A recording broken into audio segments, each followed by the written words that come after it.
label memainkan peranan yang penting untuk kita mencari sesuatu artifak. Dengan adanya label pada artifak, amat mudah untuk kita mencari artifak.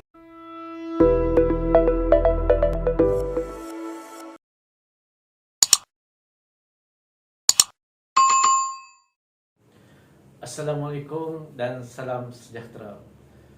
Bertemu lagi kita di dalam Curator Studio. Sebelum itu, like dan subscribe Curator Studio.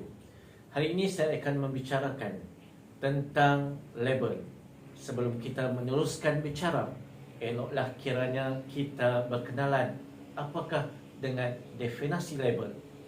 Mengikut Kamus Dewan edisi keempat, label ditakrifkan sebagai kepingan kecil, kertas, kad dan lain-lain yang dilekatkan atau ditampalkan pada sesuatu seperti botol, beg dan lain-lain untuk memberikan sedikit keterangan, misalnya nama, jenis kandungan, harga dan sebagainya.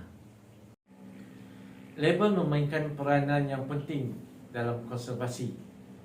Jadi saya mengkategorikan label ini kepada dua, iaitu label pada artifak dan label di dalam makmal konservasi. Apakah kepentingan label pada artifak? Pertamanya, memudahkan kerja-kerja konservasi dilaksanakan. Keduanya, memudahkan klasifikasi dan pengendalian artifak. Ketiga, membantu konservator berkaitan maklumat artifak. Dan seterusnya, memudahkan kerja-kerja pendokumentasian artifak. Dari sudut label pada makmal, apakah kepentingannya? Pertama sekali, ia merupakan prosedur kerja yang perlu dipatuhi mengikut garis panduan Jabatan Keselamatan dan Kesihatan Pekerjaan (DOSH). Keduanya memudahkan perjalanan kerja-kerja konservasi yang dilaksanakan. Ketiganya, keberadaan ruang makmal yang kemas, teratur, termasuk peralatan-peralatan konservasi.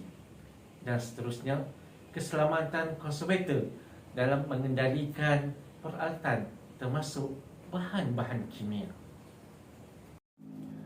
Implikasi label.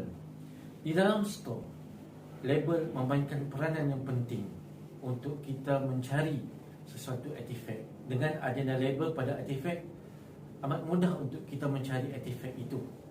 Seandainya tidak ada label, sudah tentu amat sukar untuk kita mencari sesuatu artifak itu. Pada label juga, apabila adanya label pada artifak, kita mudah untuk mengendalikan artifak agar kita boleh menentukan artifak itu adalah organik, bukan organik dan sebagainya, dan ia tidak bercampur aduk dengan satu sama lain. Label di dalam makmal juga amat penting kerana dengan adanya label di dalam makmal, ia amat memudahkan konservator melaksanakan tugas dan mengetahui tempat-tempat, sama ada tempat itu bahaya ataupun tempat itu berisiko untuk menyebabkan kemalangan dan sebagainya. Jadi dengan adanya label, kawasan ruangan makmal itu akan teratur, kemas, dan seandainya tidak ada label, sudah pasti menyukarkan konservator melaksanakan tugas.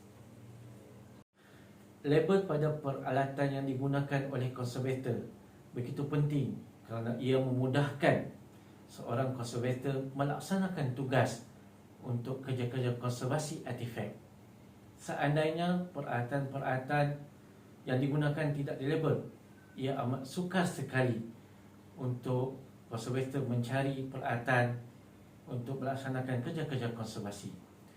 Label pada bahan-bahan kimia yang digunakan amat penting kerana ia dapat mengelakkan berlakunya kejadian-kejadian yang tidak diingini seperti kebakaran di dalam makmal, kemalangan jiwa dan sebagainya.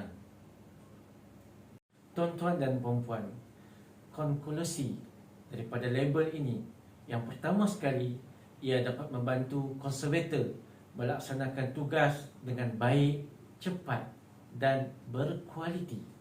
Keduanya, suasana yang kondusif dan terapeutik dapat melancarkan kerja-kerja konservasi, dan konservator akan lebih peka terhadap aspek keselamatan diri, persekitaran dan pengendalian artifak semasa melaksanakan tugas.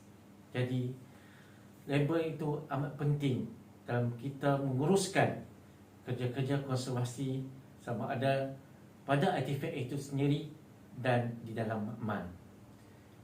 Jadi, sebelum saya mengakhiri bicara saya pada hari ini, saya tinggalkan anda dengan serangkap pantun.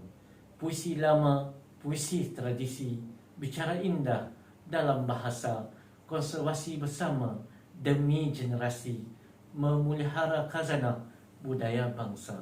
Sekian, terima kasih. Jumpa lagi.